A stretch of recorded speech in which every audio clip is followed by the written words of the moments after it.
Por qual motivo os nazistas queriam exterminar os judeus? Bom, aconteceu o seguinte, que quando houve a Revolução Soviética, mais de 80% dos líderes do movimento comunista eram de origem judaica.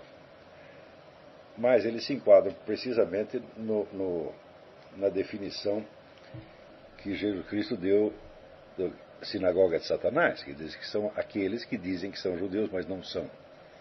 Quer dizer, em que sentido você poderia dizer que esses indivíduos eram judeus se primeiro eram ateus e segundo promoviam, vamos dizer, a perseguição direta aos judeus religiosos, mantinham sob controle estrito, né, a sinagoga? Isso aí você pode ler procura na internet o Rabino Schneerson, S-C-H-N-E-E-R-S-O-N,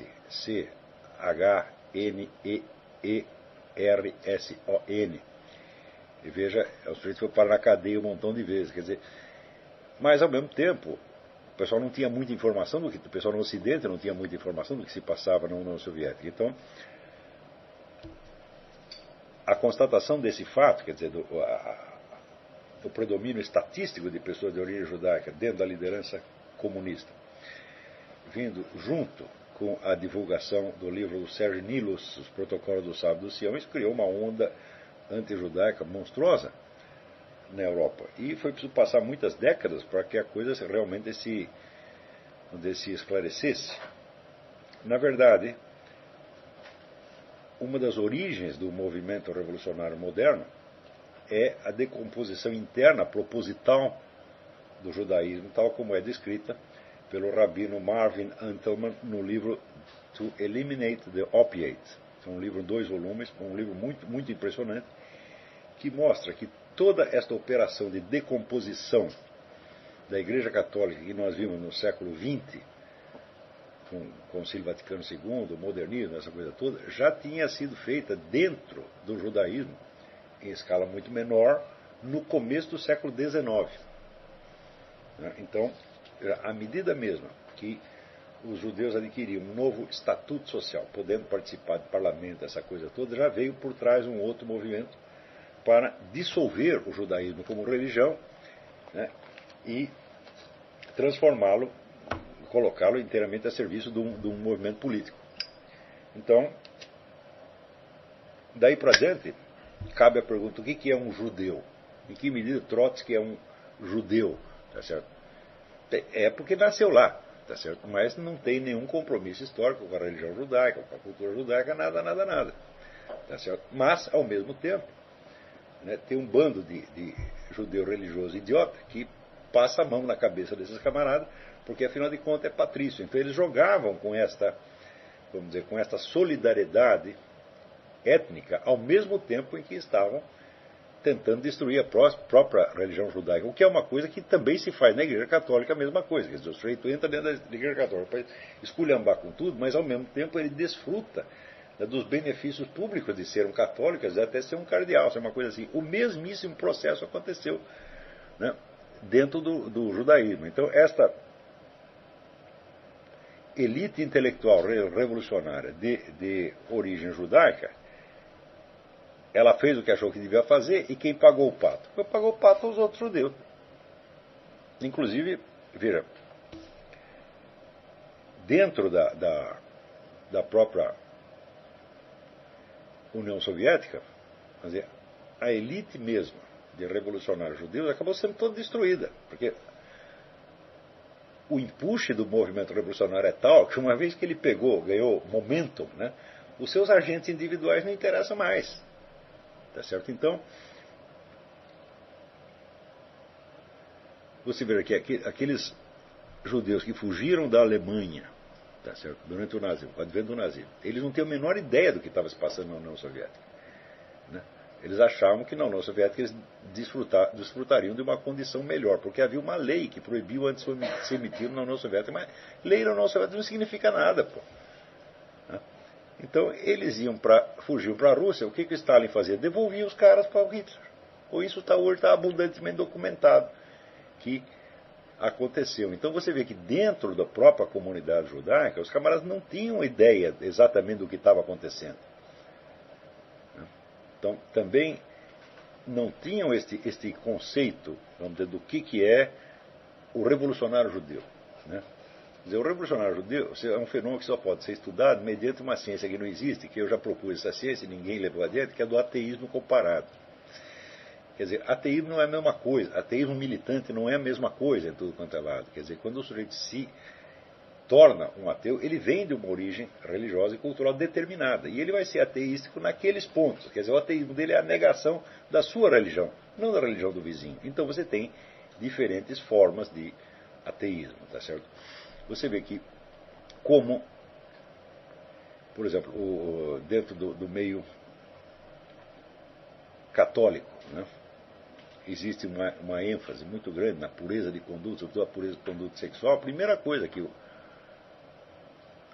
novo ateísta faz, tá certo, é aderir ao sexo livre. Essa é a primeira coisa.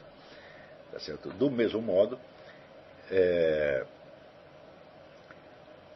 que no judaísmo a ênfase é sobretudo colocada na lei e na ordem divina. Tá certo? Então, o judeu que se torna um ateu, que se torna um inimigo da sua religião, ele é o inimigo da ordem, então ele, por excelência, é um revolucionário.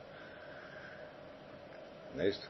Então, o criador de uma nova ordem. Você vê que toda a problemática do ateísmo judaico é essa. Então, essas pessoas são excepcionalmente perigosas. Perigosas, sobretudo, para a própria comunidade judaica. Por quê? Por causa da relação ambígua.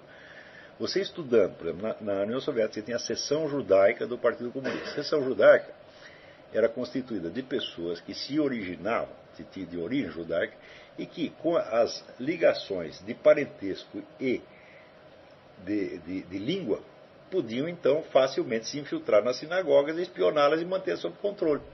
Isso aí está contado na biografia do Rabino Schneerson. Tá certo?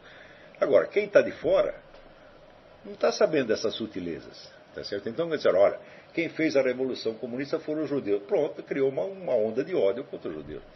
Tá certo? Então, pagaram por dois lados, levaram pancada dos dois lados.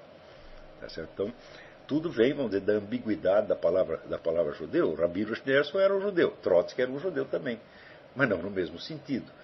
Trotsky era um judeu no sentido exatamente do que o Cristo dava à sinagoga de Satanás. Eu sei que diz que é judeu, mas não é. Quer dizer, ele é judeu quando interessa. Quando lhe interessa, para ele se esconder atrás da comunidade, ao mesmo tempo que a está usando como bucha de canhão. Tá certo? Então, você vê que nos movimentos de massa e na escala de opinião pública,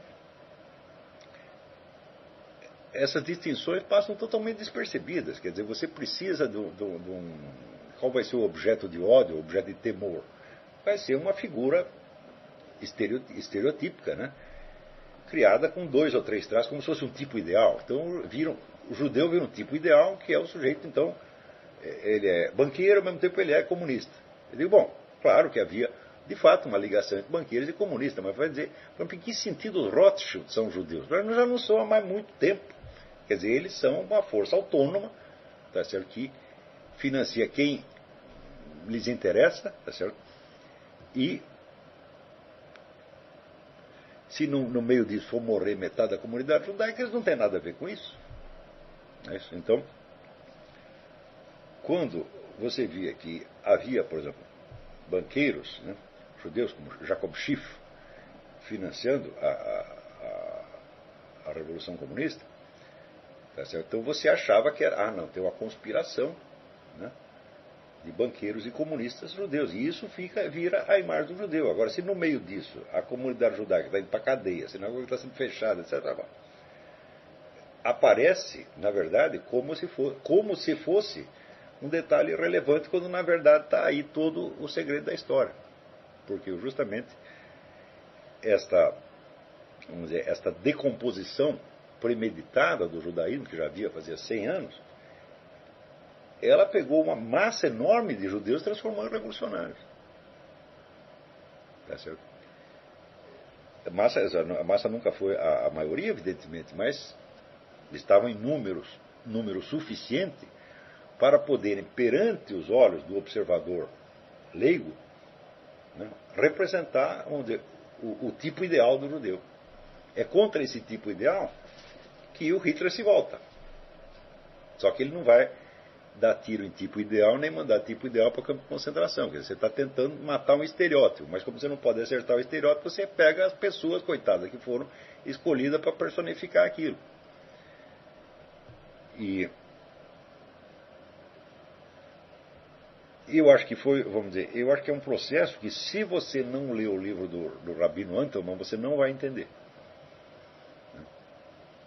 E, naturalmente, você vai...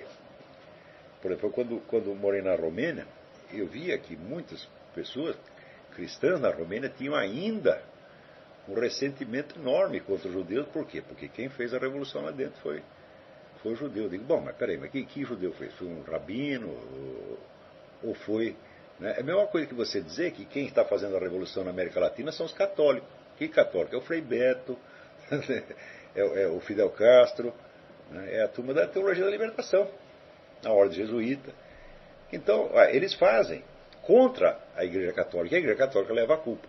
A mesmíssima coisa foi feita com os judeus. Tá certo? E eu acho que a maior parte dos historiadores judeus até hoje não percebeu isso. Porque também, vamos dizer, muitas interpretações históricas são contaminadas de estereótipos do movimento revolucionário. Não é isso?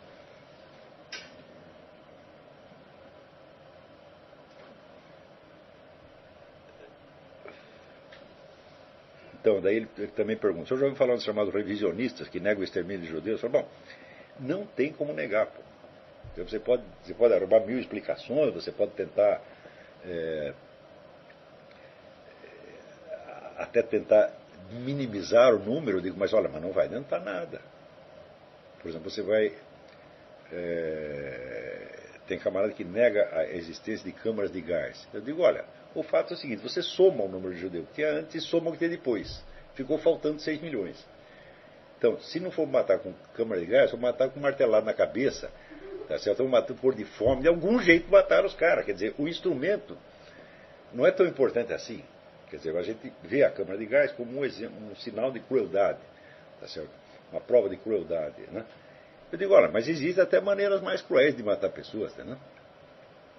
Não, uma delas é você deixar lá o sujeito sem comer. Quer dizer, quando os americanos chegaram, né, nos campos de concentração, eles viram aquele camarada pesando 30 quilos. Quer dizer, para que você precisa botar aquele camarada na câmara de gás? Deixa ele aí que vai morrer daqui a pouco. Você vai dizer que isso é menos cruel do que câmara de gás? Não dá para você medir isso aí. Então, vamos dizer, a prova do extermínio é puramente demográfica. Ficou faltando... não foram 6 milhões, não, foram 5.999.999,5. Tá certo? Então, isso não vai fazer grande diferença. Quer dizer, foi um montão de gente. E o número é aproximadamente esse. Tá certo?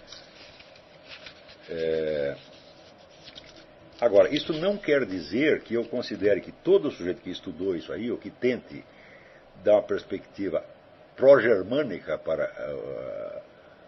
para a história do período, seja necessariamente um sujeito desonesto. Por exemplo, eu nunca acreditei que o David Irving é desonesto. Nunca.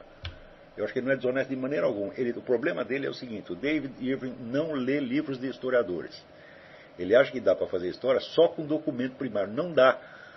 Porque o documento primário é um material bruto. E você precisa ter várias perspectivas para você conseguir interpretar aquilo. Como ele não quer ouvir os outros historiadores, ele não confia em nenhum, ele quer fazer só na base do documento. O resultado, ele chega às vezes a conclusões que são absolutamente indefensáveis. Tá certo? Mas eu nunca vi nada de desonesto nele. Tá certo? É apenas, vamos dizer, um cara que tem intelectualmente limitado.